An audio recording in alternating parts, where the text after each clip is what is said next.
السلام علیکم ناظرین، اسلامی اچھی باتیں کی چینل پر خوش آمدید۔ ناظرین، آج ہم آپ کو دماغی امراض سے حفاظت کے لیے قرآنی وظیفہ بتائیں گے۔ دماغی امراض سے حفاظت کا قرآنی وظیفہ۔ دماغی امراض کے لیے ایک مخصوص وظیفہ ہے۔ دماغی امراض اور نفسیاتی بیماریاں اور اس طرح کے جو بھی ذہنی طور پر اگر کسی کو کمزوری ہو تو یہ قرآنی وظیفہ کرے، انشاءاللہ آپ کے تمام مسائل دور ہو جائے گی۔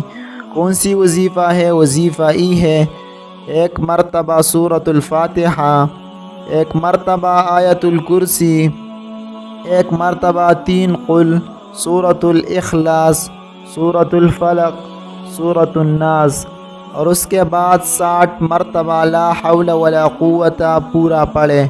لا حول ولا قوت الا باللہ العلی العظیم۔ مکمل پڑھنے کے بعد پانی پر دم کر کے پیا کرے۔ پورا یقین اور مستقل مزاجی کے ساتھ یہ وظیفہ کرے، انشاءاللہ اللہ کے فضل و کرم سے تمام دماغی امراض دور ہو جائے گی۔ اگر کوئی بیمار یہ وظیفہ خود نہ کر سکے تو اپنے باپ، بہن یا بھائی سے یہ وظیفہ کروا سکتے ہیں۔ ناظرین، یہ دماغی امراض کے لیے بہترین وظیفہ ہے۔ اگر ویڈیو اچھی لگی تو چینل کو ضرور سبسکرائب کریں اور اس کے ساتھ بیل کے آئیکن کو دبائیں تاکہ نئی آنے والی اسلامی ویڈیو کی اپڈیٹس آپ کو جلد از جلد مل سکے۔ جزاک اللہ خیر۔